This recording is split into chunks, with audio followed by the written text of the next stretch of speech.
नमस्कार. आता जानकी तिथनं निघालेली असते त्यावेळेला ऐश्वर्या तिच्याजवळ येते आणि तिला खिदवत म्हणते, काय म्हटला होतात तुम्ही? कासव जिंकणार ना? अहो कासव कुठे, ससाच जिंकला. त्यावर जानकी म्हणते, असो काही हरकत नाही. त्यानंतर ऐश्वर्या म्हणते, असो काय असो, अहो ससाच जिंकला आणि पुढे सुद्धा ससाच जिंकणार.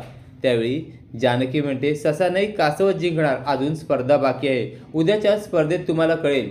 ज्या वेळेला देव नशिबाचा एक दार बंद करतो ना, तेव्हा कुठलं ना कुठलं तरी एक दार उघडतो आणि ते दार आमच्यासाठी आता उघडलेलं आहे.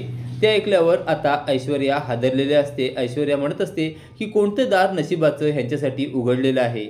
आता जानकी ही तिच्या घरी निघालेली असते आणि ती घरी पोचलेली असते आणि ती आता उद्याच्या स्पर्धेसाठी देवी आईचा जागर ठेवते.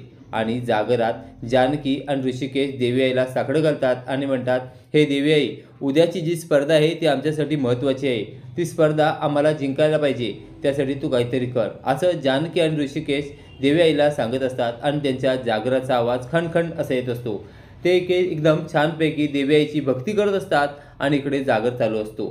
तर इकडे जागराला आपला सौमित्र आणि अवंतिकासुद्धा आलेले असतात. तर इकडे आता सारंग हा घाबरलेला असतो आणि तो ऐश्वर्याच्या जवळ येतो आणि म्हणतो, ऐश्वर्या, उद्यासुद्धा ऋषिकेश दादा आणि जानकी दादा यांचं तर लक खुलणार नाही ना पहिल्यासारखं? त्यावेळी ऐश्वर्या म्हणते, काही काळजी करू नका, तसं काही होणार नाही, उद्यासुद्धा आपणच जिंकणार. त्यावर सारंग बोलतो, तुम्हाला एक माहिती आहे का, उद्याची जी लकी ड्रॉ स्पर्धा आहे ना, ती आपण जिंकावी आणि जानकी आणि ऋषिकेश दादा जिंकू नये म्हणून मी तशी सोयीसुद्धा करून आलेलो आहे. ते ऐकल्यावर ऐश्वर्याला खूपच छान वाटत असतं. आता ऐश्वर्या म्हणत असते, खरंच लकी ड्रॉ स्पर्धेत त्यांचा नंबर नाही लागला पाहिजे, नाहीतर केवढा मोठा गोंधळ होईल. त्यामुळे ऐश्वर्या आता लकी ड्रॉ स्पर्धेत त्यांचा नंबर लागू नये म्हणून गुपचूप आता लकी ड्रॉचा जो बॉक्स असतो त्यापर्यंत आलेली असते. आणि आता ती चिठ्ठ्या खोलून शोधत असते की जानकी आणि ऋषिकेशचं नाव कुठे आहे. आता ती चिठ्ठ्यामधून जानकी आणि ऋषिकेशचं नाव काढून टाकणार असते.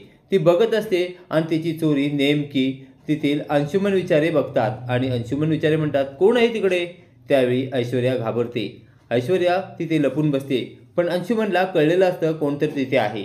म्हणून अंशुमन बॅटरी घेऊन शोधू लागतो. तर कोपऱ्यात ऐश्वर्या बसलेली असते. अंशुमन म्हणतो, तुम्ही काय करताय मॅडम इकडे? त्यावर ऐश्वर्या थोडी गडबडते. तेवढ्यात तिथे जानकी येते आणि जानकी म्हणते, अहो अंशुमन, तुम्हाला माहिती आहे का ही कशासाठी इथे आली आहे? त्यावर अंशुमन म्हणतो, कशासाठी? त्यावर जानकी बोलू लागते, अहो ही आमच्या दोघांचं नाव या लकी ड्रॉमधून काढण्यासाठीच इथे आलेली आहे. ही एकदम नीच खेळी खेळते. अहो हिला खेळाचे नियम कळत नाहीत. हिला या स्पर्धेतून आपण बाद केलं पाहिजे. ते ऐकल्यावर आता ऐश्वर्या हादरलेली असते. ऐश्वर्या गयावया करत असते. अंशुमन दादा, तुम्ही मला काढू नका. पण आता जानकीचं म्हणणं अंशुमन ऐकेल का?